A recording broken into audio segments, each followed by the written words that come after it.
Et après, il y a la confirmation du diagnostic, pareil, où je le découvre moi, par écrit, du scanner, où là, on sait où elle est exactement, on sait la taille qu'elle fait, machin, etc. Et donc, tumeur égale cancer. Les médecins me l'ont dit tout de suite, ils m'ont dit, vu la taille qu'elle a, c'est malin, donc c'est un cancer. Et cancer égale mort, quoi. Donc voilà à quoi on pense. Donc tout de suite, on se dit, j'ai 42 ans, c'est pas juste, quoi. Vous vous apprêtez à écouter la deuxième partie d'un podcast des Déviations. Notre média raconte les histoires de celles et ceux qui ont changé de vie. Pour nous suivre et ne rien manquer de nos actualités, nous vous donnons rendez-vous sur notre site et nos réseaux sociaux. Abonnez-vous à notre chaîne YouTube et suivez nos podcasts sur Acast et autres plateformes de streaming. Tout de suite, un nouveau portrait, une nouvelle histoire, une nouvelle déviation. Moi, je suis quelqu'un qui est assez résilient et finalement, tant qu'on s'attaque qu'à moi, il n'y a pas trop de problèmes. Par contre, il ne faut pas toucher à un cheveu de ma femme ou de mes enfants, enfin de ma meute. J'ai un côté comme ça, assez émeute.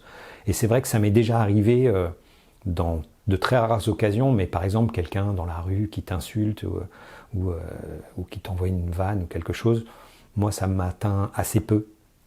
Mais quand ça concerne ma femme qui est à côté de moi ou mes enfants, là je peux sortir de mes gonds et devenir assez animal en fait. Et en fait c'est surtout ça qui m'a... j'ai eu ce côté chef de meute, cette responsabilité. J'ai eu à un moment donné l'impression que je pouvais... très vite, j'ai eu l'impression que je perdais le contrôle, et notamment financier. Et ça a surtout été ça. Là où finalement j'ai toujours pu compter sur le soutien de ma famille, de mes amis, que ce soit... matériel, que ce soit financier, on a été aidé, même par les institutions locales. C'est-à-dire tout de suite, on a fait appel au consulat pour avoir une bourse scolaire pour nos enfants, on l'a obtenue. Enfin, il y a eu une prise en charge quand même partielle des autorités françaises vis-à-vis de nous qui ont été très bien. Ça, pour le coup, j'ai vraiment eu l'impression d'être soutenu par mon pays, où à aucun moment il a été question de me rapatrier en France et puis en plus rapatrier en France pour quoi faire. Voilà. Donc en fait, à partir de ce moment-là où j'ai perdu mon procès, ça a surtout été une obsession financière de pouvoir me dire mais eux n'ont pas mérité, enfin ma femme et mes enfants n'ont pas mérité de changer de niveau de vie. On n'avait pas un niveau de vie de millionnaire non plus, mais ne serait-ce que de pouvoir... À aucun moment je m'imaginais enlever mes enfants de leur école pour les mettre dans une école publique. C'est très bien, l'école publique, c'est pas là le débat. Ce que je veux dire par là, c'est que je voulais pas, à cause de moi, qu'ils pâtissent de ça. Et il y a eu une gentille descente aux enfers qui s'est fait tout doucement en fait, jusqu'au moment où il n'y a plus de moyens financiers. Et où là, on a dû se mettre vraiment en mode... on négocie le loyer, ma femme reprend un travail, c'est-à-dire qu'elle avait son entreprise mais qui marchait comme ci, comme ça, elle était en lancement, donc elle a arrêté et elle a pris un job salarié pour gagner de quoi compenser ça. Et en plus, elle a été vraiment admirable parce qu'elle a pris le relais en fait. C'est elle qui est devenue la chef de meute à ce moment-là, vraiment. Même si on a toujours eu une gestion du couple et de la maison assez bicéphale, on va dire. Mais elle a repris ça en main de façon totalement... elle m'a laissé faire ma bonne dépression de mon côté. Et elle a bien vu que de toute façon, il fallait que quelqu'un prenne les commandes du bateau. Et c'est ce qu'elle a fait... plutôt très bien en avalant son orgueil et en allant rechercher un boulot pour lequel elle n'était pas du tout faite. Elle s'est remise à faire du commercial, à voyager, à aller aux clients, comme elle disait, et c'était quelque chose pour lequel elle n'était pas du tout faite, qui l'emmerdait, mais alors à un point pas possible, et c'est admirable ce qu'elle a fait. C'est pendant que ta femme a repris un peu les commandes que toi, tu étais en dépression ? Oui, alors moi en fait j'ai été en dépression, mais je l'ai su après en fait que j'étais en dépression. C'est-à-dire que c'était une obsession je faisais plus rien en fait, j'avais plus goût à rien et je faisais plus rien et je me suis installé dans une espèce de bulle de confort. C'est bête à dire, hein, mais quand on le vit, on le voit vraiment, c'est-à-dire qu'à un moment donné, tout le monde était là, essayait de me soutenir, et tant qu'on ne décide pas soi de changer, on n'arrive à rien. C'est-à-dire que quand on veut aider un alcoolique, on peut essayer tout ce qu'on veut si la personne... l'aide commence à partir du moment où la personne reconnaît qu'elle est alcoolique et qu'elle a besoin d'aide. Et moi j'ai mis à peu près 6-8 mois à voir ça jusqu'au moment où il y a eu une prise de conscience. Cette prise de conscience, ça a été de se dire, à un moment donné, j'ai eu un éclairage où je me suis dit, mais finalement, c'est moi qui décide de ce que va être ma vie, quoi. C'est-à-dire, bien sûr, il y a des facteurs externes, mais tout dépend de qu'est-ce que je fais de l'épreuve qui me parvient. Qu'est-ce que j'en fais ? J'ai le choix, une mauvaise nouvelle arrive, j'ai le choix de m'effondrer ou j'ai le choix d'en tirer le positif ou de savoir comment la contourner, comment la gérer pour avancer. Alors il y a eu énormément de respect de la part de ma famille et de mes amis. Alors je recommande à tout le monde de passer à un moment donné par cette épreuve-là parce que ça vous permet de faire un ménage dingue auprès des gens qui disent qu'ils vous aiment ou qui vous aiment pas. C'est très important. Donc moi j'ai fait le tri aujourd'hui, j'ai un nombre d'amis restreint, mais je sais que c'est des vrais amis, c'est-à-dire ceux que j'avais avant et ceux que j'ai maintenant. Voilà, il y a des gens qui s'éloignent, il ne faut pas leur en vouloir, hein, mais il y a des gens à qui on renvoie une image qui ne veulent plus vous côtoyer parce que ils n'appréhendent qu'une chose, c'est un jour de vivre ce que vous vivez, donc du coup ils ont l'impression que vous avez la peste et ils vous fuient, bon, très bien. Mais derrière, on est étonné par certaines personnes qui semblaient pas très proches et qui finalement le deviennent et qui vous soutiennent. Et finalement, tous ces gens-là autour de moi, alors j'ai eu quelques personnes qui m'ont parlé violemment, j'ai pas eu un électrochoc ou quelque chose, mais à un moment donné, je me suis aperçu qu'il n'y avait aucune raison que ça ne reparte pas et dans de bonnes conditions parce que j'avais autour de moi de l'amour et puis du soutien et voilà. Donc à un moment donné, il y a eu un déclic qui s'est fait. Il n'y a pas eu forcément d'événement ou d'ange qui est passé ou quoi que ce soit. Non, ça s'est fait naturellement. Et ça passe par quelles actions concrètes après tu te dis quoi ? Après ce déclic, tu te dis qu'est-ce que tu veux mettre en place directement ? Déjà, c'est se remettre au boulot, essayer de trouver un job ou de lancer une activité, quelque chose, et puis se laisser guider, et puis croire en ce que l'univers met sur ton chemin, quoi. Essayer de continuer à bien se faire conseiller et puis voilà, essayer de trouver un job. Donc j'ai commencé à développer quelques activités dont j'avais la connaissance, les fournisseurs et peut-être parfois les clients liés à mes anciennes activités, des choses qui étaient facilement réactivables et de se dire que c'est toujours mieux de gagner 1 que 0. Et que il vaut mieux avancer, marcher, il vaut mieux faire un pas que pas en faire du tout, quoi. Même si c'est qu'un pas, autant le faire. Donc c'est là où j'ai commencé par développer une activité d'objets promotionnels qui est aujourd'hui une entreprise que j'ai toujours et qui tourne plutôt pas mal. Donc des goodies, hein, tout type t-shirt, casquette, enfin ces choses-là. Donc une activité que j'ai fait par nécessité au départ et qui m'a permis de compléter par rapport à l'aide que j'avais de ma famille, la bourse, le machin. C'est-à-dire voilà, on est dans un mode où finalement on est en train de racler les fonds de tiroir en permanence. Donc l'épargne qu'on avait, ça a été un redépart à zéro vraiment. C'est-à-dire qu'on n'avait plus rien du tout financièrement. Moi, j'étais obsédé, je me voyais dans mes cauchemars vivre sous les ponts, alors que avec du recul, c'est quelque chose qui n'aurait jamais pu arriver, puisque j'ai la chance d'avoir eu le soutien matériel de ma famille. Mais voilà, donc j'ai commencé des petites activités, et puis à un moment donné, que ces petites activités fonctionnant bon an mal an, pas trop mal, mais pas suffisamment pour assurer un train de vie ce qui était celui qu'on voulait avoir, je me suis remis sur le marché du travail. J'ai failli aller travailler dans le luxe, c'est allé très très loin sur un process où je suis arrivé en total outsider, mais il y a eu une vraie connexion avec le recruteur.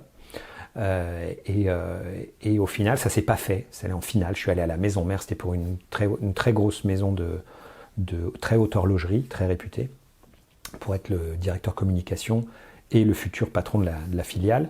Et au final, ça l'a pas fait au moment de la finale en Suisse, tout simplement parce que au départ, ils voulaient recruter une femme espagnole. Donc forcément, j'étais pas tellement dans le cadre du casting, mais ça m'a remonté le moral énormément parce que j'ai vu, il y a eu vraiment un après ce moment-là, parce que je me suis dit, j'intéresse ces gens-là. Ces gens-là qui étaient des énormes boîtes, voilà, très prestigieuses, etc. Je dis, si j'intéresse ces gens-là, je peux faire quelque chose. Et je l'ai pris comme un signe du destin qui était de dire, bah non, ça veut peut-être dire, parce que si je prenais ce job salarié, j'entrais en religion dans cette boîte et je devais abandonner tout le reste. Donc c'est là où je me suis mis un coup de pied aux fesses supplémentaire pour continuer mes activités. Donc les activités qui me faisaient manger, hein, donc notamment cet objet publicitaire et aussi du conseil en communication que je faisais ponctuellement pour des clients comme consultant, puisque c'était ce que je savais faire. Et puis de l'aide à implanter des entreprises en Espagne, tout simplement, parce que j'ai dit, ben voilà, moi je connais les bons avocats, les bons notaires, je sais comment ça se passe, je connais la culture, donc un entrepreneur étranger qui veut créer sa filiale en toute confiance, je peux lui créer et lui remettre clé en main, et en gros il m'embauche pendant 3 à 6 mois pour le faire. Voilà, un petit peu sur la débrouille, c'est-à-dire que j'ai fait un état des lieux de qu'est-ce que je sais faire et qu'est-ce que je sais bien faire et que je prends plaisir à faire. Je pense que je suis quelqu'un qui aime les gens, donc j'aime la relation avec les gens et j'aime débrouiller des situations. Donc j'ai pris ça et c'est ce qui m'a permis de vivre correctement et de remettre ça à niveau. Alors, le regard que j'ai eu sur moi, il a été, pendant plusieurs mois, il a été complètement nul. Il a été, enfin voilà, je m'aimais plus, quoi. Et ça c'est important, mais ça n'a pas duré très longtemps parce que, encore une fois, j'ai été entouré... si j'avais été seul à ce moment-là, oui, je pense que ça aurait été très grave, mais j'avais l'amour de ma femme, de mes enfants, de ma famille... Et c'est quelque chose qui a été formidable pour ça. Mais oui, non, c'est ce qui m'a permis de se sentir quelqu'un de l'extérieur, comme une entreprise super prestigieuse qui à un moment dit, ben voilà, il serait possible qu'on ait Emmanuel Delot à ce poste-là, etc. Tout de suite, puis t'en parles autour de toi, les gens disent, ah bon, waouh, dis donc, super, bravo, machin. Donc tu te dis, bon, ben finalement, je sers à quelque chose, quoi. Ou je peux servir à quelque chose, donc c'est plutôt pas mal. D'accord, donc psychologiquement, tu te remets d'aplomb. À quel moment ton corps il te lâche et on te diagnostique un cancer ?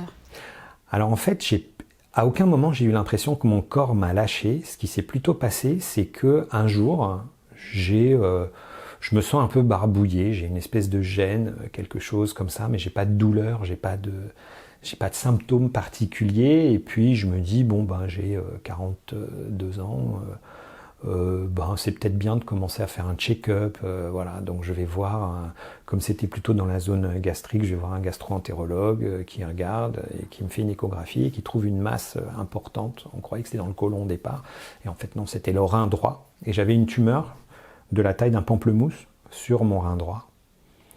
Et la chance que j'ai eue, c'est que cette tumeur, bien que grosse, même plutôt très grosse, n'était pas du tout disséminée ailleurs. Elle était juste là.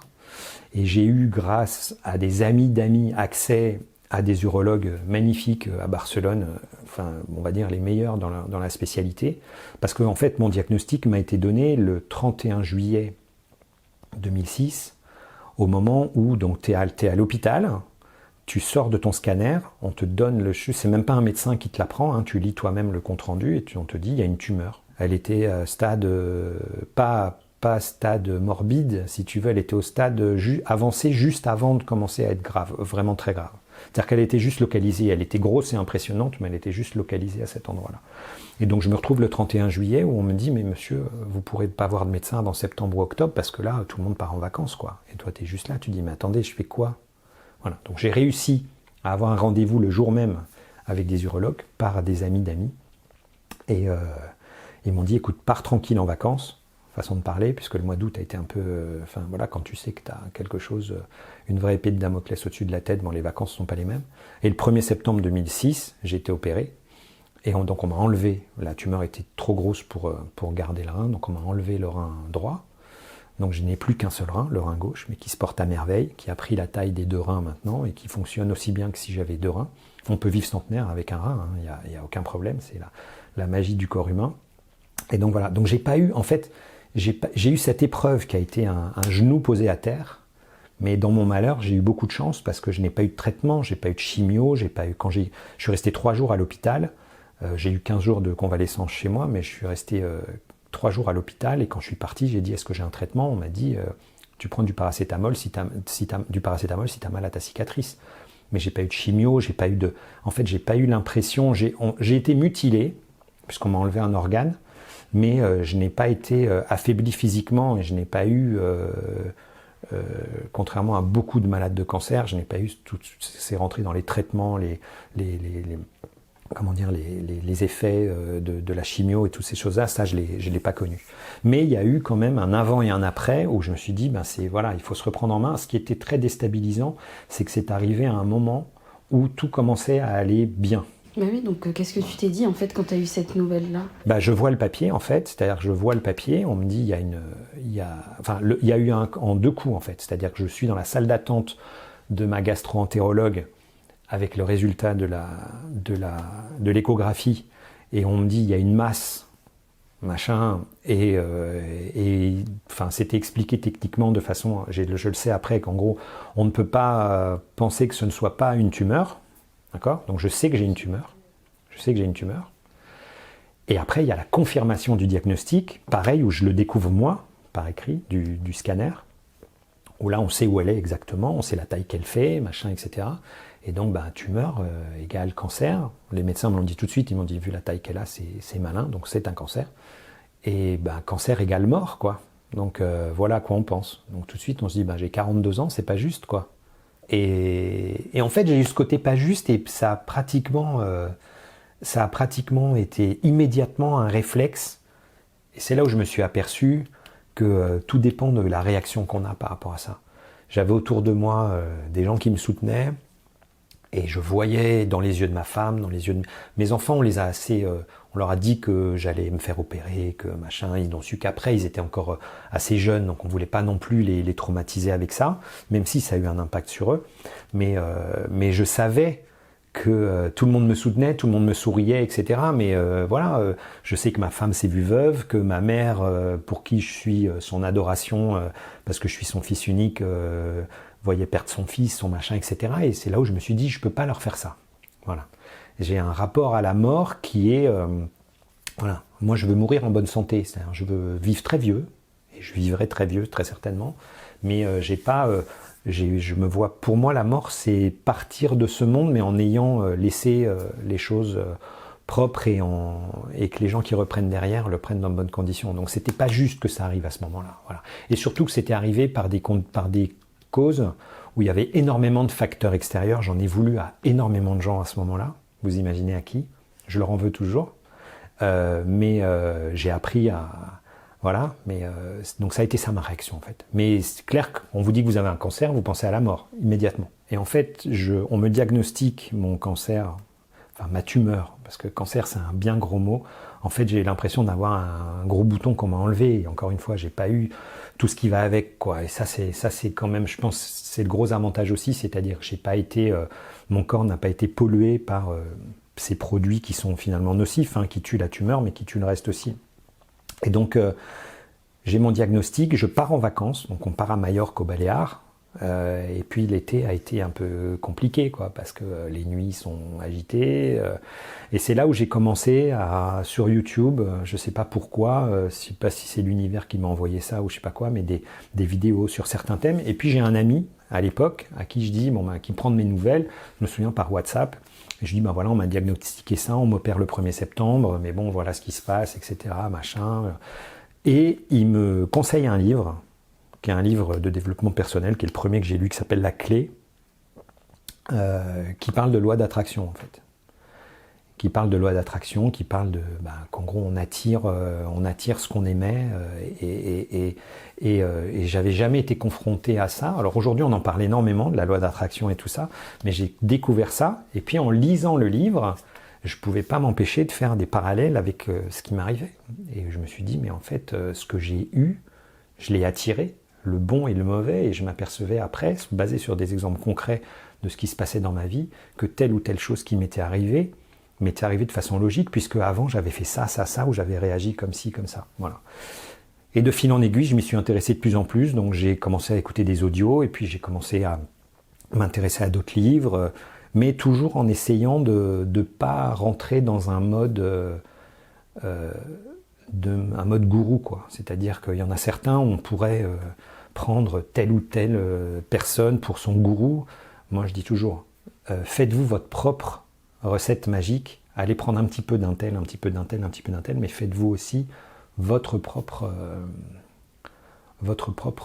recette magique de votre routine, quoi. Voilà. Est-ce que tu dirais que c'est ce qui t'a permis de te relever, à la fois ce livre de développement personnel, les conseils d'un ami, ta famille ? Oui, ça aide beaucoup parce que ça donne des béquilles, des soutiens, ça montre qu'il y a une voie, qu'il y a quelque chose, et puis qu'on peut surtout, il faut prendre conscience qu'on est le maître à bord, quoi. Tant qu'on a un cerveau qui fonctionne et qu'on n'a pas de handicap particulier qui nous empêche d'aller d'un point A à un point B, on est totalement libre et maître de faire ce qu'on veut dans la vie. Aujourd'hui, je suis animé et pas obsédé, mais animé par le fait que il faut pas que ça se reproduise. Il faut pas que ça se reproduise, mais en même temps, je sais quelle clé activer pour pas que ça se reproduise. Moi, mon équilibre, c'est que toutes mes journées commencent forcément par une demi-heure de méditation. Ça m'aide énormément, ça fait une bonne transition entre la nuit et le jour, et ça me permet de remettre les bases et de partir sur une base positive pour ma journée. Donc ça, c'est hyper important pour moi. J'essaye d'avoir une activité physique au moins 3 fois par semaine.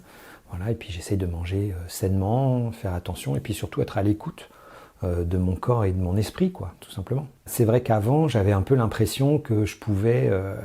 on a vite fait de se croire immortel, surtout plus on est jeune, plus on se croit immortel. Donc on se dit, c'est pas grave, je peux bouffer et boire n'importe quoi. Bon, après, il faut que jeunesse se passe, hein, c'est bien de passer par là aussi. Mais à un moment donné, c'est quand on se rend compte qu'on n'est pas immortel. En fait, j'ai un copain un jour qui m'a dit, est-ce que t'as senti le souffle du boulet de canon? C'est exactement ça, en fait. C'est à un moment donné, il s'arrive un truc dans ta vie où tu dis, mais en fait, ça peut s'arrêter, quoi. Donc, mais en fait, tu t'aperçois en te documentant, en te renseignant, tu t'aperçois que tu peux. Alors bien sûr, t'es pas à l'abri. Tu peux te faire renverser en traversant la rue, en sortant de chez toi.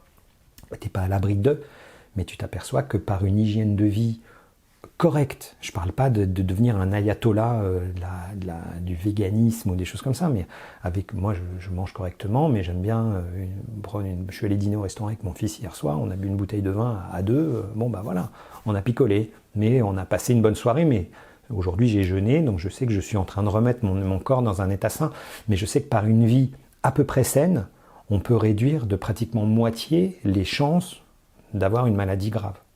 Et on augmente ses chances de vivre en bonne santé. Il n'y a pas grand-chose à faire en fait. C'est pas forcément une question de moyens, c'est pas forcément une question de temps, c'est une question de où on fixe ses priorités tout simplement. Ce qu'il faut comprendre, c'est que si la machine, c'est-à-dire vous, si vous prenez pas soin de la machine au départ, c'est comme une voiture, hein. Si tu remets jamais un peu d'huile, si tu fais jamais le plein, si machin, au bout d'un moment tu laisses aller et du jour au lendemain, clac, la bagnole. Donc si tu veux que ça marche, et très souvent on se dit j'ai pas le temps parce que j'ai trop de travail, j'ai pas le temps parce que j'ai ceci, j'ai cela, j'ai pas les moyens parce que machin. Enfin tout ça c'est des conneries. On arrive toujours à trouver un moyen. Si on a 0 moyen pour faire du sport, on s'achète une paire de baskets à 30 € chez Decathlon et on peut aller courir dans la rue, ça coûte 0. Voilà, c'est ça que je veux dire. Bien manger, ça n'est pas forcément lié à des besoins financiers. On peut faire ses courses de façon plus intelligente en réfléchissant à ne rien jeter. Enfin bref, tout ça. Et donc, quand on a compris que c'est-à-dire la machine, physiquement et intellectuellement, elle a besoin d'être au top pour pouvoir derrière tout faire, c'est génial. Parce que si on sort en boitant, on fait forcément moins bien les choses, alors que si on s'est évertué avant en prenant un petit peu plus de temps pour soi, pour sortir correctement sans boiter, ben on s'aperçoit qu'on peut aller plus loin. Est-ce que tu peux nous dire ce qu'est la PNA pour des personnes qui ne connaissent pas et son objectif? Alors en fait ça c'est en 2006, c'est un peu dématérialisé de tout ce qui m'est arrivé, c'est-à-dire je suis arrivé à Barcelone en 2006, j'avais besoin de lancer un business et donc je n'avais jamais fait de business là-bas, donc j'avais besoin d'échanger, partager avec d'autres personnes. J'ai fait un peu le tour de tout ce que Barcelone pouvait m'offrir d'écosystèmes, chambre de commerce, club privé, réseau d'influence, réseau de networking qui existait. J'y ai pas trouvé mon bonheur. C'est pas pour critiquer ces cercles-là, hein, mais à moi, ça ne me correspondait pas. Déjà, je trouvais qu'on était très peu d'entrepreneurs à y aller, très peu de dirigeants d'entreprise, c'était beaucoup des représentants, puis le peu d'entrepreneurs qu'on était à aller dans ces cercles, on avait l'impression un petit peu d'être donné en pâture à des avocats, des consultants, des gens qui étaient là pour nous vendre quelque chose. Alors que nous, en fait, ce qu'on cherchait avant tout, c'était à partager notre solitude d'entreprendre. Moi, je reste persuadé d'une chose, la meilleure façon de faire du business, c'est de décrocher son téléphone pour aller chercher des prospects, faire de la communication. Ça, c'est attaquer dans le dur pour aller les chercher. Mais partager entre chefs d'entreprise, se coopter, se conseiller, ça amène aussi à moyen long terme sur du business. Et je voulais avant tout rencontrer d'autres chefs d'entreprise pour partager avec eux sur les best practices, savoir ce que je pouvais faire pour me lancer et faire du business. Ne trouvant pas ce club idéal, un réflexe d'entrepreneur, on s'est dit, on était 6 copains chefs d'entreprise à faire le même constat, on ne trouve pas le club idéal pour nous, on va le créer nous-mêmes, quoi. Mais sur un mode, plutôt que d'aller dépenser des fortunes dans des repas de cercle privé où finalement on reste entre nous parce qu'on ne veut pas être emmerdé par les autres, déjeunons ensemble. Donc on a commencé à faire un déjeuner tous les mois et puis on a ouvert ça, toujours sur un mode gens sérieux qui se prennent pas trop au sérieux parce qu'il y a jamais eu de plan de carrière pour la Peña en fait. Elle est née totalement, elle m'a été inspirée en fait par mon oncle de Majorque. C'est de là que vient le nom. Un Espagnol, quand il dit qu'il est avec sa Peña, c'est qu'il est avec son cercle de confiance. Pour quelqu'un de ta Peña, tu caches un cadavre dans le coffre de ta voiture sans poser de questions. En exagérant bien sûr, mais je veux dire c'est ça. Quelqu'un de ta Peña, c'est ton cercle intime. C'est plus que les amis. C'est pas la famille, mais c'est vraiment les gens sur qui tu peux compter et qui peuvent compter sur toi. Pour un Espagnol, il comprend tout de suite ce que c'est tes potes, quoi. C'est vraiment les gens proches. Et donc mon oncle, toutes les semaines, il a des déjeuners avec sa Peña. Et autour de la table, il y avait lui qui était architecte, il y avait le maire de la ville, il y avait un commissaire de police, un juge, un gastro-entérologue, machin, etc. Tout ce petit monde se conseillait. Alors leur objectif, c'était bien manger, bien boire entre amis. Donc ça, cet objectif, il était toujours atteint. Ça, aucun problème, on leur faisait confiance pour ça.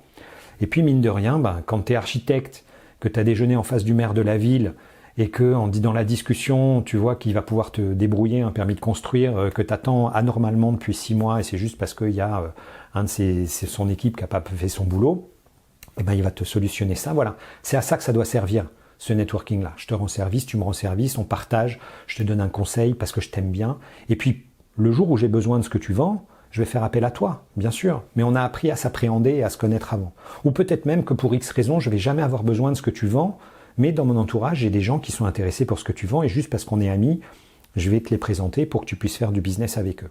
Et surtout, c'est vraiment ce côté écosystème de confiance. Et donc, comme on était des gens qui ne se prennent pas trop au sérieux, on a fixé 3 règles pour être membre du club.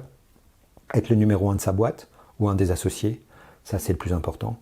Avoir une activité légale, bien sûr. Et le 3e point qui est aussi très très important, c'est être une personne sympathique. On ne s'encombre pas de gens qui se prennent trop au sérieux. On s'encombre pas, on assume complètement le fait de laisser entrer ou pas certaines personnes. On veut vraiment que tout se passe dans des conditions fabuleuses. Et du coup, aujourd'hui, on a structuré cet écosystème en 2015. Donc justement, quand je me suis dit, j'étais associé dans un business avec quelqu'un qui est toujours mon associé d'ailleurs, Philippe Delagarde, qui m'occupait à peu près la moitié de mon temps. J'ai récupéré cette moitié de temps pour la dédier au développement de la Peña. Aujourd'hui, l'écosystème qui a commencé par un déjeuner à 6 copains chefs d'entreprise en janvier 2008, aujourd'hui c'est un écosystème qui compte à peu près 2500 entrepreneurs dans sa base de données, donc environ 400 sont actifs. On a un club qui est principal à Barcelone, avec des locaux en plein milieu du Paseo de Gracia sur les Champs-Élysées de Barcelone, mais on a aussi un club à Lisbonne, à Porto, à Madrid, à Dénia au sud de Valence, et bientôt à Valence et à Séville. Après avoir traversé toutes ces épreuves difficiles, est-ce que par moment, tu as regretté d'avoir été en Espagne ?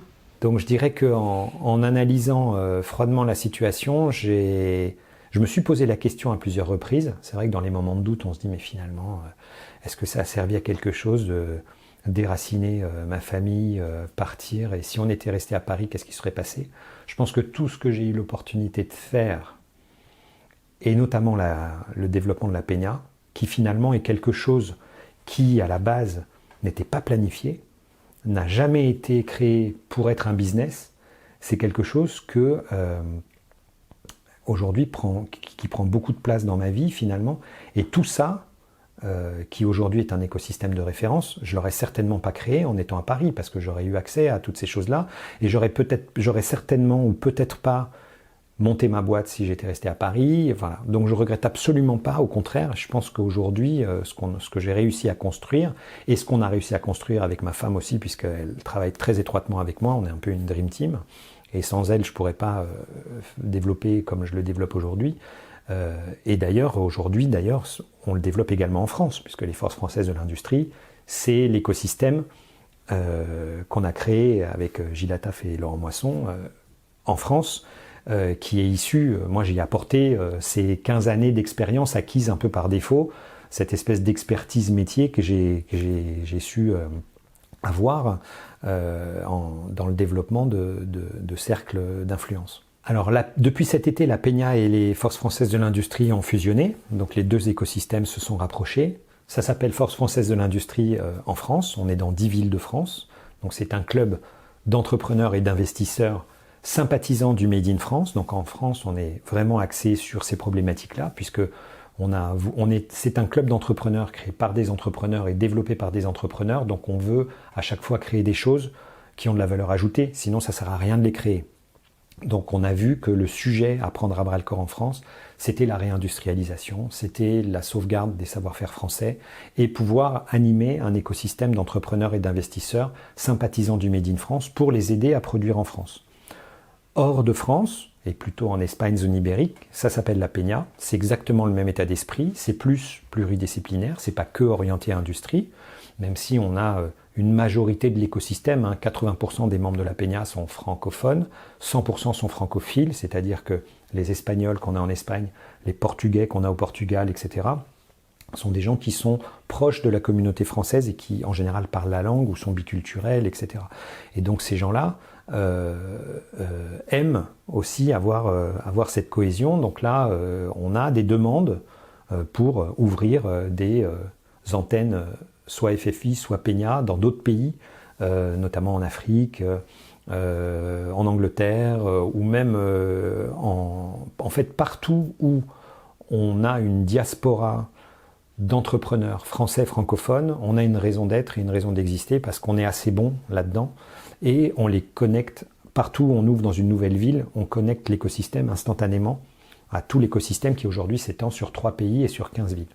L'écosystème français à l'étranger, il est énorme. Il y a énormément de Français qui vivent à l'étranger et qui sont tous, en grande majorité, et ça c'est un de mes fers de lance, de l'expliquer, c'est que la grande majorité des Français qui vivent à l'étranger n'ont pas quitté la France pour de mauvaises raisons. Ils sont tous, même beaucoup plus, en grande majorité, beaucoup plus patriotes que certains Français restés en France, et ils sont tous très fiers d'être Français et de représenter des savoir-faire français à l'international. En termes de management, les Français sont très réputés. Et dans certains secteurs, dans l'hôtellerie par exemple, dans le management hôtelier, il y a un vrai savoir-faire français. J'ai un ami, Pascal Billard, qui est le directeur de l'hôtel Majestic, un des plus beaux palaces de Barcelone, qui a été élu meilleur hôtelier d'Espagne il y a 3 semaines. Voilà. Donc c'est des vrais savoir-faire qu'on a. Pour ce qui est de la Peña et des FFI, plus généralement, bien sûr, l'idée c'est d'aider aussi les Français qui représentent des savoir-faire français à l'étranger à les développer dans la gastronomie, dans la mode et toutes ces choses-là, puisque c'est bien de produire en France, mais à un moment donné aussi, il faut pouvoir exporter ces produits. Et nous, on est là pour les aider à les exporter, à s'implanter dans les différents pays où ils sont. Et après, on a aussi un rôle pour nous, les Français qui sommes basés à l'étranger, d'aider les entrepreneurs français ou non, à développer leur business et à les aider à accéder au marché français pour pouvoir exporter leurs produits vers la France et puis aussi profiter des savoir-faire français qu'on peut les aider à avoir pour eux-mêmes finir par produire en France tout ou partie de leur production. Donc il y a vraiment ce rôle dans les deux sens. Vous venez d'écouter la deuxième partie d'un podcast réalisé par Audrey Maquies, Myriam Amossé et Chloé Robert. N'hésitez pas à commenter, nous écrire et partager si ce podcast vous a plu. Notre média, vous pouvez le retrouver sur lesdéviations.fr, Facebook, Instagram, LinkedIn, TikTok et YouTube. Nous n'avons qu'une vocation, raconter les histoires des personnes ayant changé de vie. Alors à très vite pour un nouvel épisode.